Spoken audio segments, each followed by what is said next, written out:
آپ ایسے ہی ڈر رہی تھیں۔ ورثا نے اچھا کیا جو چلی گئی۔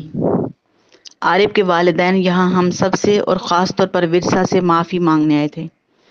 اس نے صرف اتنا ہی سنا۔ اسے یہ سننے میں دلچسپی نہیں تھی کہ اس بات کے جواب میں دادی نے کیا کہا تھا۔ وہ کمرے کا دروازہ بند کرتے ہوئے الماری کی طرف آئی۔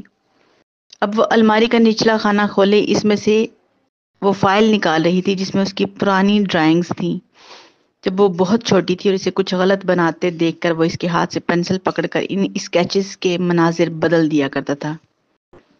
وہ آج دیکھنا چاہتی تھی کہ قسام نے اس کی زندگی میں تب کیا کچھ ٹھیک کیا تھا۔ وہ دو زانو ہوئی اور البم میں پہلا صفحہ سیدھا کیا۔ کچھ ٹنڈ منڈ درخت تھے جو ورثا نے بنائے تھے۔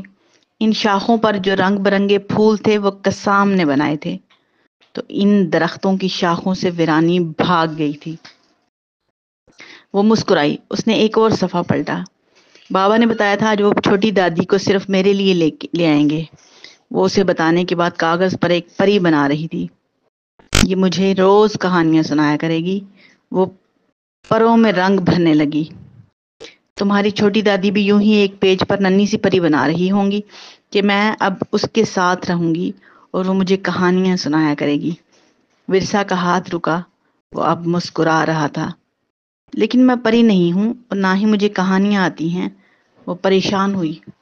تو پھر وہ بھی پری نہیں، انہیں بھی کہانیاں نہیں آتی ہوں گی۔ وہ اس کی بات کتنا سمجھی تھی، کتنا نہیں، لیکن اس نے پروں میں رنگ نہیں بھرے۔ وہ جب رانا کے ساتھ رہنے لگی تو اسے پتا چلا کہ انہیں کہانیاں نہیں آتی تھیں۔ وہ اس وقت رانا کی ہری گھیردار میکسی کو چھو کر ایک دم ہنس دی۔ وہ آگے بڑھی پھر اداس ہوئی۔ بابا کی ڈیتھ کے بعد یہ اس کی پہلی ڈرائنگ تھی، ایک روتی ہوئی بچی جو اپنے خالی ہاتھوں کو دیکھ رہی تھی۔ تب قسام نے پینسلز کے ڈھیر میں سے ایک پینسل اٹھا کر اس بچی کے خالی ہاتھ میں ڈور تھمائی۔ اس نے کچھ اور کلر اٹھائے اور اس ڈور کے سرے پر ایک 4 رنگی پتنگ بنائی، تو وہ اپنے ہاتھ میں ڈور اور پتنگ دیکھ کر مسکرا پڑی تھی۔ ہر صفحہ اسے نئے زاویے سے خوش کر رہا تھا۔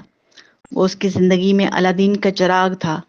وہ اب اس کا شکریہ ادا کرنا چاہتی تھی، اس کا حال پوچھنا چاہتی تھی، جو اس البم کی آخری ڈرائنگ میں ایک خالی پیڑ کو تکتی 9 عمر لڑکی کو کچھ کیسری پھول دے رہا تھا۔ ورثا لا علم ہوگی، مگر یہ تو اچھی طرح جانتا تھا کہ اس اسکول میں اس کے ماموں اور پھوپھیوں کے ہی بچے نہیں پڑھتے، وہاں خاندان بھر کے بچے تھے، ہمارے تعلق داروں کے بچے تھے۔ اب تک 1000 فون آ چکے ہیں اور ایک ہی سوال کہ تمہارے نوازے کا جھگڑا کس لڑکی کی وجہ سے ہوا ہے۔ اس وقت زرش بھی قسام کے روم میں اس کی پیکنگ کر رہی تھی۔ ان کی ماں بھی وہیں چلی گئیں۔ ان کی مخاطب ان کی اپنی بیٹی تھی، لیکن قسام بھی وہیں موجود تھا۔ وہ نانوں کی پریشانی سمجھ سکتا تھا۔ جب وہ دونوں ہاتھا پائی کر رہے تھے تو او لیول کا پورا گروپ وہیں جمع تھا۔ بس چھوڑیں اماں، شکر ہے کہ یہ مسئلہ خوش اسلوبی سے حل ہو گیا ہے۔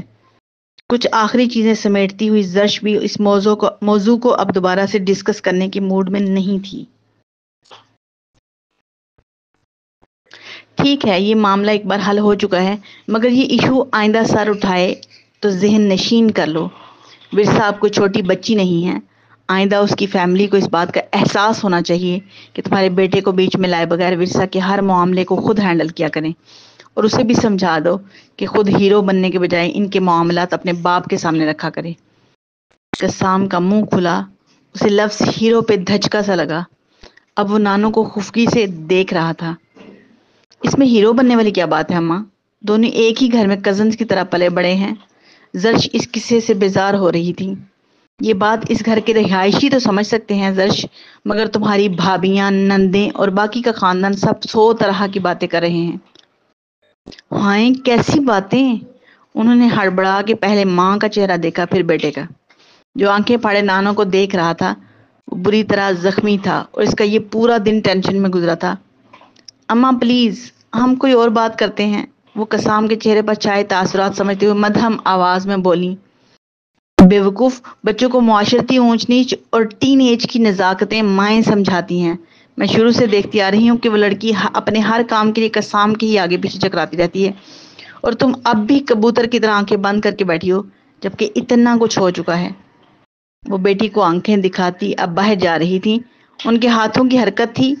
انہوں نے گہرا سانس لیتے ہوئے نگاہ اٹھائی اور بیٹے کو کھلی آنکھوں کے ساتھ دیکھا۔ اس کا چہرہ، سرخ چہرہ اور خفا انداز بتا رہا تھا کہ اس کی آنکھیں فون پر مگر ذہن نانو کی گفتگو کی طرف تھا۔ اس کی ماں نے جو کہا تھا وہ حرف حرف سچ تھا۔ غلطی یہ تھی کہ انہیں یہ سب بیٹی کو تنہائی میں سمجھانا چاہیے تھا۔ قسام نے جو کیا وہ اپنے گھر کی لڑکی کے لیے ایک فطری غیرت کا تقاضا تھا، مگر اس کی نانو اسے اور رنگ میں خبردار کر گئی تھی۔ چونکہ ورثہ اب بڑی ہو چکی ہے تو تم نے جو کیا وہ ایک ہیرو کے طور پر کیا۔ اب اگر رات بھر کروٹ بدلتی کروٹوں کے ساتھ دکھتے جسم میں ابھرنے والی ٹیسوں کو ایک غیرت مند کے بجائے وہ ہیرو کے طور پر محسوس کرتا رہا تھا تو اس رنگ بدلتی سوچ میں اس 19 سالہ لڑکے کا کوئی قصور نہیں تھا۔